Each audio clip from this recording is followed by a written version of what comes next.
8 जून को India alliance की बैठक हुई। इस बैठक में ममता बनर्जी और सोनिया गांधी की मुलाकात हुई, लेकिन इस मुलाकात के 24 घंटे के अंदर यानी 9 जून को ममता बनर्जी एक बार फिर सोनिया गांधी से मुलाकात करने उनके घर 10 जनपद पहुंची। और इस मुलाकात के 24 घंटे बाद अभिषेक बनर्जी मिलने पहुंचे राहुल गांधी से 10 जून को। ये मुलाकातें क्यों हो रही हैं? और अभिषेक बनर्जी जब पहुंचे तो उनके हाथ में मोटी फाइल थी। उस फाइल में क्या था? उस फाइल का क्या राज है? और ममता बनर्जी और अभिषेक बनर्जी का सोनिया गांधी राहुल गांधी से मिलने का मकसद क्या है? वो ममता बनर्जी जो इससे पहले जब दिल्ली आती थी तो मुलाकात नहीं करती थी। आपको याद होगी एक तस्वीर, जब 5 साल पहले ममता बनर्जी दिल्ली में सोनिया गांधी से मिली थी, उस वक्त राहुल गांधी भी मौजूद थे। तो इस बार ऐसा क्या हुआ कि राहुल गांधी बैठक में नहीं मौजूद थे? ममता बनर्जी दरअसल अपनी पार्टी का विलय करना चाहती हैं क्या, या वो कुछ और सोच रही हैं इंडी अलायंस को लेकर? लेकिन ये दोनों ही बातें किस तरह से हवा हवाई है, ये आप कह सकते हैं कि ममता बनर्जी खुली आंखों से सपने देख रही हैं और राहुल गांधी उनके सपने कभी पूरे नहीं होने देंगे। राहुल गांधी ममता बनर्जी को ना इंडिया अलायंस में बड़ी भूमिका लेने देंगे, क्योंकि उसके लिए वो खुद को तैयार मानते हैं। और मर्जर के ऑप्शन का क्या, ये सब कुछ विस्तार से आपको इस वीडियो में बताऊंगी। साथ ही ये भी बताऊंगी किसने कहा कि ममता बनर्जी की पार्टी अब नया इन्वेस्टर देख रही है, उनकी कंपनी डूब चुकी है और अब वो नए इन्वेस्टमेंट की तलाश में है। ये सब कुछ इस वीडियो में विस्तार से। नमस्कार, बहुत बहुत स्वागत है आपका। आप देखना शुरू कर चुके हैं आयन भारत, आपके साथ मैं हूं डॉक्टर अर्चना सिंह। आपसे गुजारिश है मेरे इस चैनल को सब्सक्राइब जरूर कीजिए। अगर आप अभी तक देख रहे हैं तो सब्सक्राइब कर लीजिए। आपके सब्सक्राइब करने से हमें बहुत मदद मिलती है। ये बैक टू बैक मुलाकात जब हुई तो उसके बाद सवाल उठने लगे कि आखिर ये मुलाकात क्यों हो रही है। दरअसल राशिद अल्वी जो कांग्रेस के नेता हैं, अब हालांकि एक्टिव नहीं है, उन्होंने कहा कि जितनी पार्टियां हैं ऐसी उन सबको मर्ज कर जाना चाहिए कांग्रेस में, क्योंकि ये कांग्रेस से निकली हुई पार्टियां ही हैं। लेकिन ममता बनर्जी ने एक धोखा दिया था कांग्रेस पार्टी को, जो राहुल गांधी सोनिया गांधी भूले नहीं हैं, और इसीलिए वो कांग्रेस पार्टी में ममता बनर्जी को कोई बड़ी जगह देंगे, ये बहुत मुश्किल है। वो बात अलग है कि ममता बनर्जी मिलने गई। एक ह्यूमन नेचर होता है कि जब कोई आपसे मिलने आए, वो दुखी हो परेशान हो, तो आप उसको सांत्वना देते हैं, आप उससे प्यार से बात करते हैं, आप उसकी बात सुनते हैं पूरी, कम से कम आराम से, और आप कहते हैं हाँ ठीक है, हमसे जो होगा हम वो करेंगे। लेकिन इसका मतलब ये नहीं कि आप राजनीतिक फैसले उसके हिसाब से ले लें। ऐसा होता भी नहीं है, किसी भी राजनीतिक दल में नहीं। कांग्रेस तो छोड़ दीजिए, किसी भी दल में नहीं होता। क्या ममता बनर्जी जब ताकतवर थी तब उन्होंने राहुल गांधी को नेता माना था? क्या राहुल गांधी ये बात कभी भूलेंगे कि ममता बनर्जी को किसी हाल में राहुल गांधी का नेतृत्व स्वीकार नहीं था? और क्या क्या उन्होंने डायरेक्ट राहुल गांधी के लिए कहा था। उन्होंने तो ये भी कहा था कि राहुल गांधी बीजेपी के स्टार प्रचारक हैं। ये ममता बनर्जी के शब्द हैं जो उन्होंने कहे थे। क्या ये सब बातें राहुल गांधी भूल गए होंगे? नहीं भूले हैं। इसीलिए जो बातें कही जा रही हैं उनमें कितनी सच्चाई है ये मैं आपको बताऊंगी। दरअसल पहली बात मर्जर की, कहा जा रहा है कि कांग्रेस पार्टी में मर्जर कर जाना चाहिए। अब किसको? टीएमसी को। लेकिन टीएमसी अगर कांग्रेस पार्टी में मर्ज होती है तो उससे उसको क्या हासिल होगा? ममता बनर्जी की पार्टी टूट रही है, 58 विधायक चले गए, 20 से 22 सांसद जा रहे हैं उनके, लगभग ये तय है। और उनके बहुत करीबी लोग भी जा रहे हैं। लोकसभा के 20 से 22 सांसद जा रहे हैं। राज्यसभा के 2 लोग इस्तीफा दे चुके हैं, छोड़ चुके हैं ऑलरेडी टीएमसी। वो टीएमसी से भी इस्तीफा दे चुके हैं और राज्यसभा की सीट से भी इस्तीफा दे चुके हैं। तो ये सारी चीजें चल रही हैं। लेकिन इस बीच क्या ममता बनर्जी अपनी पार्टी को बचाने के लिए मर्जर करना चाहती हैं? तो इसका जवाब है नहीं। ना ये ममता बनर्जी को सूट करता है और कांग्रेस भी उनको साथ लेके अपने लिए कोई मुसीबत नहीं लेगी। दरअसल ममता बनर्जी के लिए क्यों फायदे का नहीं है ये आप समझिए। 2026 के चुनाव हुए जिसमें बीजेपी की बंपर लहर थी। बीजेपी ने 207 सीटें हासिल की, बंपर जीत हासिल की।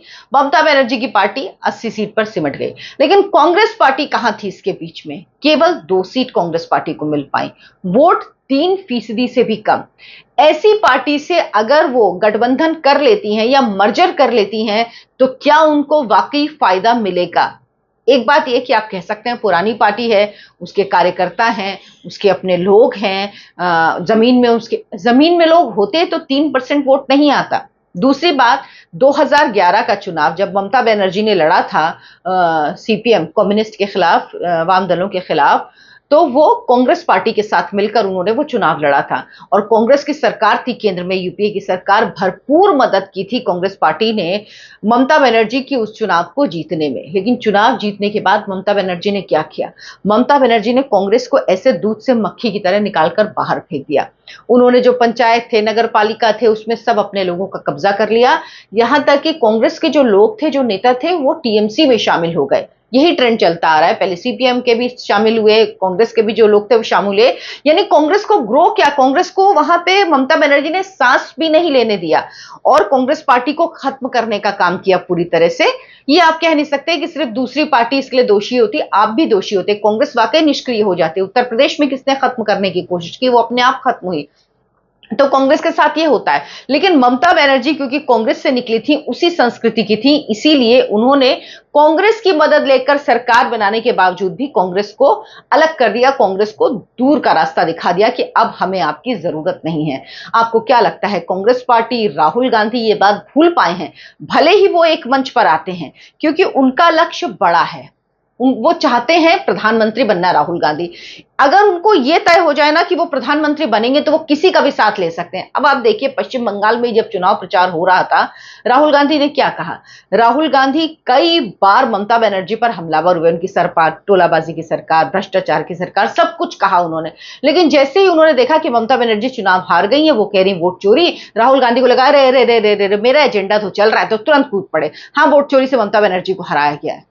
पहले आपके कार्यकर्ता को मार दिया गया और आप ये बात कर रहे हैं। तो राहुल गांधी की सिर्फ कंसिस्टेंसी नहीं है, तो उस चीज को आप इतनी गंभीरता से नहीं लीजिए।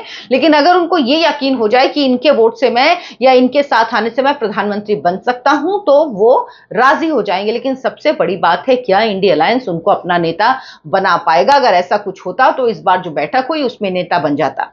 दूसरी बात कही जा रही है कि इंडिया अलायंस में बड़ी भूमिका ममता बनर्जी अपने लिए चाहती हैं।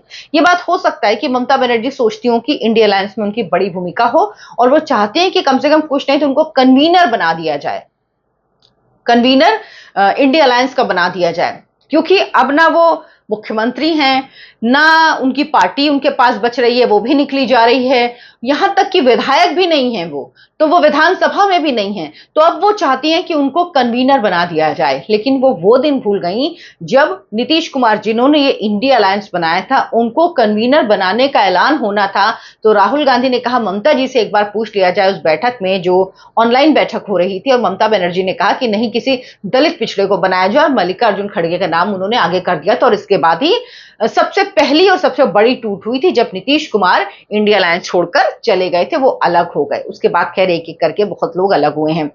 तो सबसे बड़ी बात यह है कि कांग्रेस पार्टी को हासिल क्या होगा?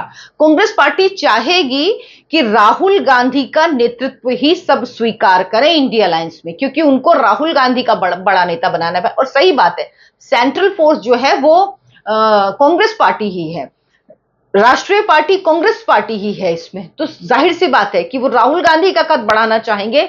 लेकिन ममता बनर्जी राहुल गांधी की अगुवाई स्वीकार नहीं करेंगी, उनको नेता स्वीकार नहीं करेंगे, और राहुल गांधी ममता बनर्जी को स्वीकार नहीं करेंगे। और अब क्यों करें? आपको याद होगा कि इंडिया अलायंस की पहली बैठक बिहार में हुई थी, उसके बाद किसी भी बैठक में ममता बनर्जी ने भाग ही नहीं लिया।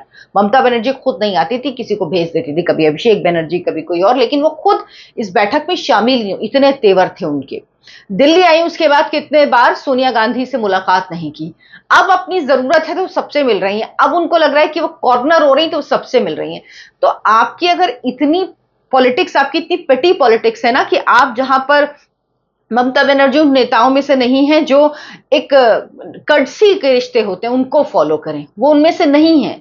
अगर ये किया होता तो शायद कांग्रेस पार्टी और सोनिया गांधी के साथ उनके व्यक्तिगत रिश्ते होते, वो इतने खराब नहीं होते। अब जब ये मुलाकात हुई तो अधीर रंजन चौधरी ने क्या कहा, इस बात में आप समझिए, आपको सब कुछ मिल जाएगा। अधीर रंजन चौधरी कह रहे हैं सोनिया गांधी बड़े कद की नेता हैं, क्षमाशील हैं और दयालु हैं। उन्होंने तो पूर्व प्रधानमंत्री राजीव गांधी के हत्यारों तक को माफ कर दिया।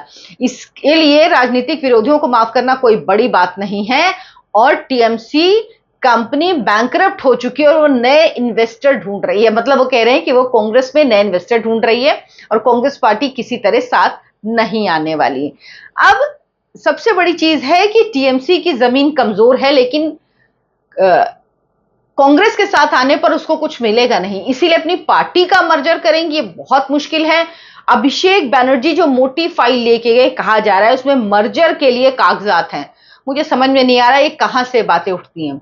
ऐसी कौन सी वो होती है, कोई कंपनी है, कंपनी की पहले बात, या अगर ऐसा कुछ होना भी है तो पहले बातचीत हो जाती सब, तब वो फाइल जाती ना। वो फाइल क्या थी क्या नहीं ये कोई नहीं जानता, लेकिन कहा गया कि मर्जर के पेपर हैं।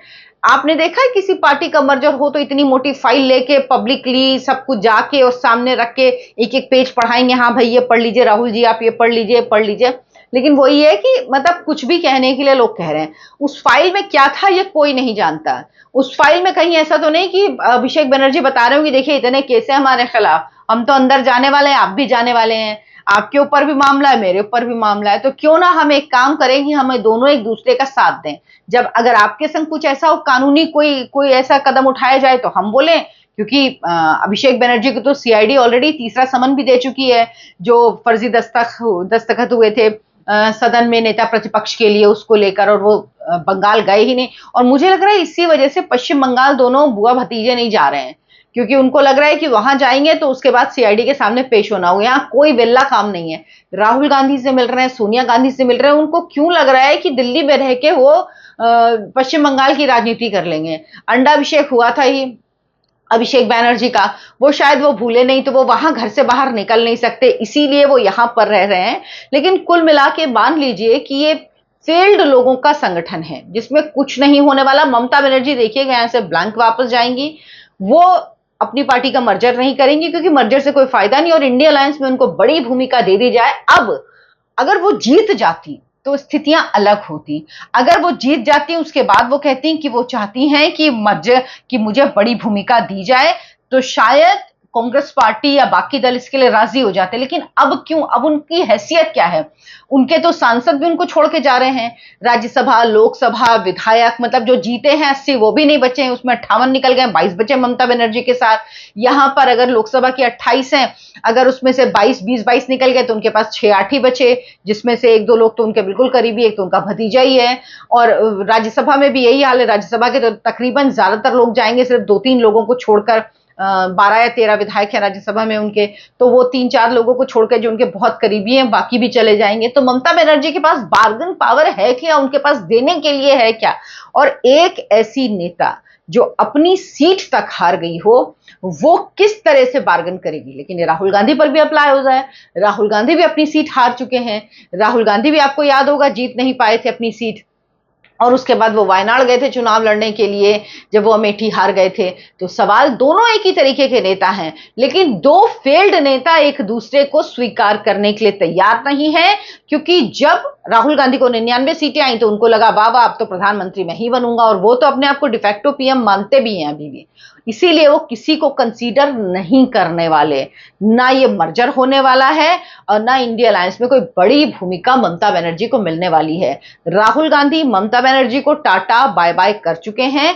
वो जानते हैं कि आप आइए, बैठिए, बात करिए, सब करिए, लेकिन आपकी ताकत अब कुछ नहीं रही है, और बची खुची ताकत तय हो जाएगी, उसकी टेस्टिंग हो जाएगी 2029 के लोकसभा चुनाव में। लेकिन जो हालात हैं, लोकसभा चुनाव में भी ममता बनर्जी की पार्टी कुछ जीत पाएगी ये कहना बहुत मुश्किल है। मतलब लगता नहीं कि ऐसा कुछ होगा, क्योंकि ये बात ये नहीं कि चुनाव जीतना हारना हर पार्टी के साथ लगा रहता है, लेकिन जिस तरह से लोग नाराज हैं, वो जहांगीर खान जब गिरफ्तार हुआ तो लोग उसके दफ्तर में जिस तरह से तोड़फोड़ कर रहे हैं, अभिषेक बनर्जी का अंडा अभिषेक, कल्याण बनर्जी का अंडा अभिषेक, मतलब उनको जिस तरह से लोगों ने घेरा, जिस तरह से टीएमसी के लोगों को लोग पीट रहे हैं, घेर रहे हैं, मार रहे हैं, तोलाबाजी का पैसा जिस तरह से वापस किया जा रहा है, सब दिखा रहा है कि लोग कितने नाराज हैं। और लोग यहाँ अभी मदन मित्रा, उनकी गाड़ी में पत्थर चले, हालांकि वो गाड़ी में मौजूद नहीं थे, वो दिखा रहे हैं कि देखिए मैं तो राम जी का लॉकेट पहनता हूं, जो कहते थे कि राम जी तो दूसरे मजहब का बता देते थे, इतने घटिया लोग हैं ये। अब वो सब, अभी खबर एक और आ रही है कि सयानी घोष जो हैं, जो आंख दिल में काबा और आंख में मदीना क्या था वो गा रही थी, वो भी सुन रहे हैं, वो भी ममता बनर्जी को छोड़ के जा रही हैं। जबकि जब ममता बनर्जी ने अपना चुनाव हारा उसके बाद उन्होंने अपनी सारी कमेटियां भंग कर दी थी, और जब उन्होंने बनाई, वापस से कमेटी बनाई, तो उसमें सयानी घोष को जो महिला मोर्चा उसका अध्यक्ष बनाया। उसके बावजूद भी खबर है कि वो छोड़ के जा रही है। हम लोगों को लगेगा ये क्यों छोड़ रही हैं। इनके छोड़ने के पीछे वजह कही जा रही है कि जब उन्होंने एक गाना गाया तो उनको खूब ट्रोल किया गया, उन पर खूब निशाना साधा गया, तो उनका कहना है पार्टी की तरफ से कोई मेरे बचाव में नहीं आया, इसलिए मैं जा रही हूं। अब कह सकते हैं, देखिए क्या होता है। तो एक तरफ कुआं, दूसरी तरफ खाई। राहुल गांधी ममता बनर्जी का हाथ नहीं पकड़ेंगे, ममता बनर्जी राहुल गांधी को स्वीकार नहीं, इसलिए कुछ नहीं होना है। जिसको कहते हैं ना, टाए टाए फिश। आप क्या सोचते हैं इस पर, मुझे कमेंट करके जरूर बताइएगा। वीडियो को लाइक कीजिए, शेयर कीजिए और मेरे चैनल आयन भारत को सब्सक्राइब जरूर कीजिए। धन्यवाद, नमस्कार।